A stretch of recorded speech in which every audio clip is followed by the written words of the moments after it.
The North Country is dotted with historic places and stories, many that we're familiar with, but some we are not.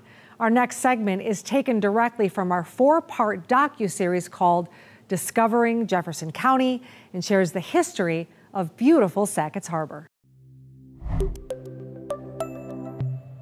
Historic Sackets Harbor, a small village on the border of the U.S. and Canada on Lake Ontario, was significantly involved in the War of 1812. The presence of soldiers there was key to the creation of Madison Barracks, housing for soldiers, and eventually led to the establishment of what is now Fort Drum. Augustus Sackett, in whose honor the village is named, founded the village in 1801 as a potential trade site with Canada.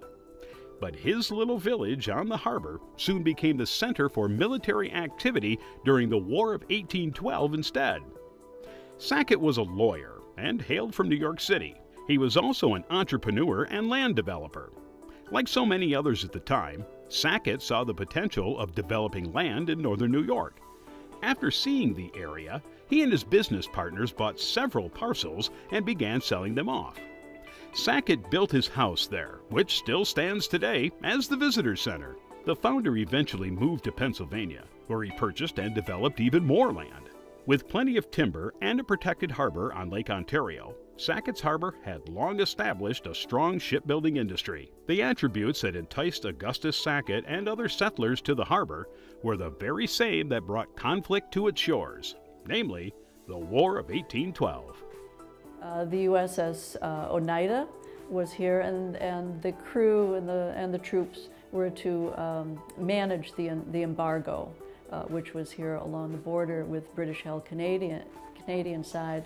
So in Sackets Harbor, they already knew that this was the best natural port on Lake Ontario on the American side. Therefore, Sackets Harbor became the headquarters for the Army, the Navy, and the Marines.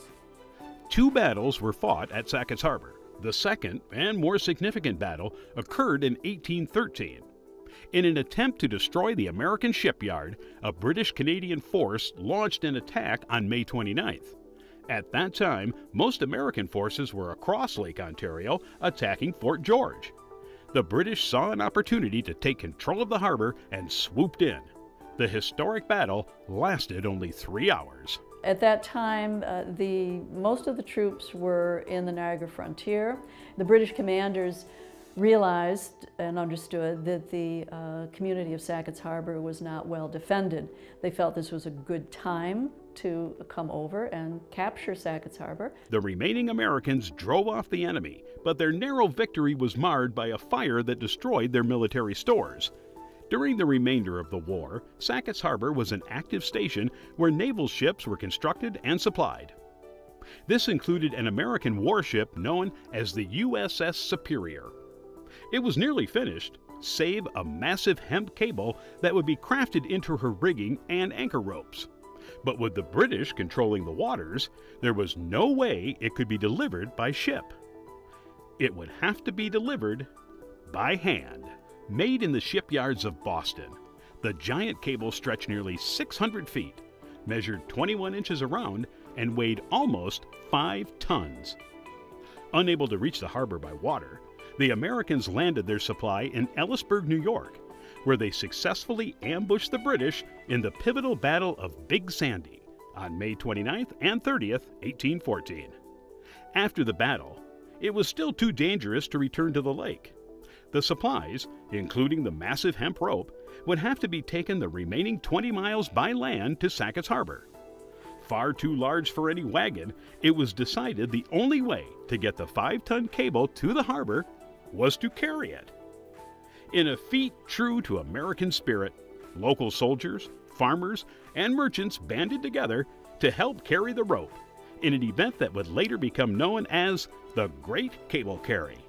In 2014, on the 200th anniversary, North Country volunteers reenacted the event, carrying a less heavy version of the rope along the same trail used 2 centuries ago. By carrying the cable in the cannon after the Battle of Big Sandy, now we had the biggest ship on the lake. Now we had superiority. We had the largest ship, and that meant that no longer could the British freewheel on the lake. And so we now had control of the lake. They went back to Kingston and stayed for the rest of the war. It was something that was necessary for us to win the war. We had to have that superiority. In December of 1814, the Treaty of Ghent officially ended the War of 1812, and the Lake Ontario fleet was placed in storage at Ship House Point. These significant events in Sackets Harbor are part of what led to the eventual establishment of what is now known as Fort Drum. The historic piece you just watched comes from an original 4-part documentary series called Discovering Jefferson County. The series was produced right here at WPBS. If you'd like the entire series at your fingertips, you can order your own copy and enjoy all 4 parts in the comfort of your own home.